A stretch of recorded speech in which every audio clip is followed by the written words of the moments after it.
نام محمد بن علی ہے آپ کا، محمد آپ کا نام ہے، علی آپ کے والد ہیں یعنی حضرت امام زین العابدین، لقب آپ کا باقر ہے۔ سلسلہ نسب پاک ابو جعفر محمد بن علی بن حسین الحاشمی، آپ مدینہ منورہ میں رہنے والے چوٹی کے عالم تھے۔ آپ کے والد کے علاوہ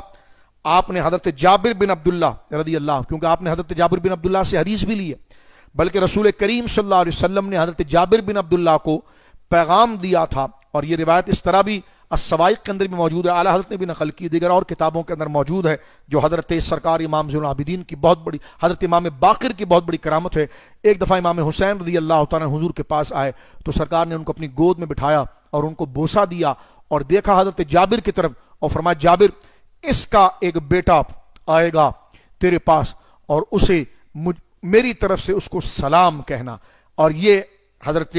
امام ذہبی نے بھی لکھا، اعلیٰ حضرت نے بھی لکھا کہ رسول کریم صلی اللہ علیہ وسلم نے آپ کی پیدائش سے کئی دہائی پہلے، یعنی حضور علیہ الصلوۃ والسلام یوں سمجھ لیجئے کہ 60 سال پہلے، یوں سمجھ لیجئے آپ، یا اس سے بھی پہلے، حضرت امام باقر کی ولادت سے پہلے اپنے شہزادے کو حضور نے اللہ کے عطا کیے ہوئے علم سے دیکھ لیا، سبحان اللہ۔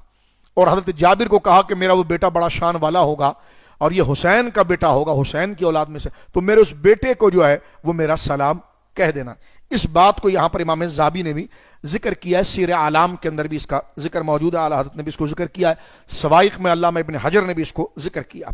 خیر، حضرت امام ابو جعفر باقر کے بارے میں تذکرۃ الحفاظ میں موجود ہے کہ آپ نے اپنے والد علی یعنی امام زین العابدین کے علاوہ صحابی رسول حضرت جابر بن عبداللہ، حضرت ابو سعید خدری، حضرت عبداللہ ابن عمر، یہ جلیل القدر جو صحابہ ہیں ان سے آپ نے روایت حدیث کی ہے۔ حضرت عائشہ ام سلمہ ابن عباس سے آپ نے مرسلن روایت کی ہے، اور آپ سے آپ کے صاحبزادے جعفر بن محمد یعنی امام جعفر صادق رضی اللہ تعالیٰ نے، حضرت عامش نے، امام اوزعی نے، امام جرح نے، یہ بڑے بڑے علم حدیث کے جو شہنشاہ ہیں، یہ حضرت امام باقر رضی اللہ تعالیٰ کے شاگردوں میں سے۔ میں نے 57 ہجری آپ کی خدمت میں عرض کیا تھا حضرت مولا امام باقر کی ولادت، امام ذہبی نے قول یہاں پر نقل کیا 56 ہجری کا، یعنی اس اعتبار سے کربلا میں آپ کی عمر 4 سال بنتی ہے، یعنی 56 ہجری میں آپ پیدا ہوئے مدینہ منورہ میں۔ سنن نسائی میں آپ کے نانا حضرت امام حسن سے آپ کی روایت موجود ہے، اسی طرح حضرت عائشہ سے بھی آپ کی ایک روایت سنن نسائی میں مرسلن موجود ہے۔ آپ اپنے زمانے میں بنو ہاشم کے سردار تھے،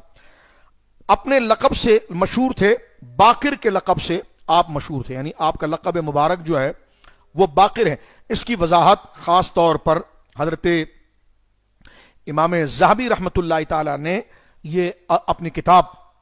تذکرۃ الحفاظ میں بھی کی ہے، اور سیر اعلام النبلاء کے اندر آپ لکھتے ہیں وہ شہرا ابو جعفر، آپ کیونکہ ابو جعفر امام باقر جو ہیں جن کی کنیت ابو جعفر ہے وہ مشہور ہوئے ہیں بالباقر، باقر کے لفظ، یعنی آپ کا نام تو علی ہے، کنیت ابو جعفر ہے، لیکن آپ کو لقب میں باقر کہا جاتا ہے۔ اس کی وجہ امام ذہبی فرماتے ہیں من بقر العلم، یہ بقر العلم سے ہے، اس کا معنی کیا ہے؟ شقہ فعرفہ اصلہ وخفیہ، فرمایا بقر سے مراد یہ ہے کہ زمین کو پھاڑ کر پانی نکال دینے والا، یا مطلب یہ ہے کہ باریک سے باریک مسئلہ جس تک علماء کی توجہ کیا ان کی فکر کا طائر پرندہ بھی نہ پہنچتا ہو، حضرت امام باقر کو باقر اس لیے کہا جاتا تھا کہ آپ باریک سے باریک علم کو اس طرح دریافت کر لیتے تھے جس طرح کہا جاتا ہے کہ زمین کو چیر کر اندر سے پانی نکالا جاتا ہے، تو فرما بقر العلم ای شقہ، علم کو پھاڑ کر، علم کو چیر کر نتیجہ نکالنے والا۔ اور امام ذہبی نے یہاں پر لکھا ہے سیر کے اندر فعرف اصلہ وخفیہ، اس لیے کہ حضرت امام سرکار امام باقر جو تھے وہ دین کے سارے اصول اور فروع اور بالخصوص اس میں چاہے وہ متشابہات ہوں، محکمات تو ہیں متشابہات ہوں، اور حد درجے کی مخفی بات ہو، وہ خفیہ ہو، حد درجے کی مخفی بات کہ ذہین سے ذہین عالم اس بات کا ادراک نہ کر سکے، حضرت سرکار امام باقر رضی اللہ تعالیٰ عنہ کو باقر اس لیے کہا جاتا ہے کہ علم کو چیر کر اس میں سے اپنی مراد، یعنی جو دین کی مراد ہے، شریعت کی مراد ہے، اس کو آپ نکال لیتے تھے۔ یہ میں نے سیر اعلام النبلاء بھی آپ کے سامنے پڑھی ہے، اور یہ امام ذہبی کی تذکرۃ الحفاظ ہے۔